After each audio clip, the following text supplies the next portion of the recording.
Arguably the best known non-elected official in Ohio 5 years ago as the COVID pandemic took over our lives. And now Dr. Amy Acton is looking to use that name recognition in mounting her first run for elected office.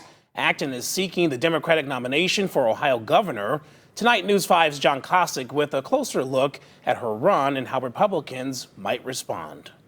Dr. Amy Acton quickly became the face of the state's efforts to fight the COVID pandemic in 2020. Joining Governor DeWine in his daily briefings, she developed the following. There were Facebook fan pages, Rosie the Riveter-type memes, and other shows of support for a woman who was literally Governor DeWine's last cabinet pick a year earlier. Never in my life did I expect a phone call or a job like this. A product of a broken home, she faced financial struggles growing up, abuse and neglect, moving from place to place before the age of 12, including a time she spent homeless living out of a tent. Experiences, she told me, a month into the pandemic that didn't break her, but rather shaped her. It's made me have a certain resiliency and a focus in crisis and an ability to tolerate. That ability to tolerate would soon be tested,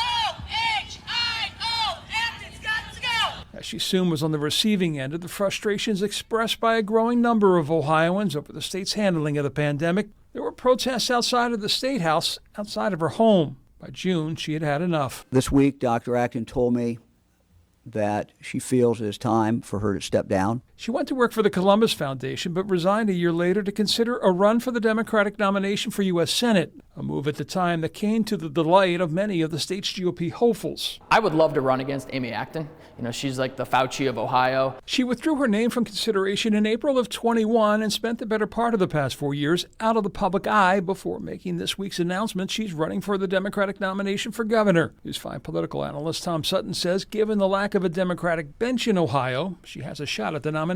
This time around, there's really no other identified Democrat who's announced or who people are talking about. This is in part because Democrats have failed to win statewide office for years now. 5 years later, though, does she still have that name recognition? Does the name Dr. Amy Acton ring a bell? It does not. Does the name Dr. Amy Acton ring a bell to you? Man, I love that lady. Okay, you know who she is? Yeah, she helped us when we had the pandemic going on. She was like the greatest thing we had in Ohio. Despite his enthusiasm, given the current political makeup in the state, Sutton says it's the Republicans' race to lose. Whoever wins that nomination will be the odds-on favorite, I think, against whoever the Democrat is in 26, including Dr. Acton. In Cleveland, John Kosick, News 5.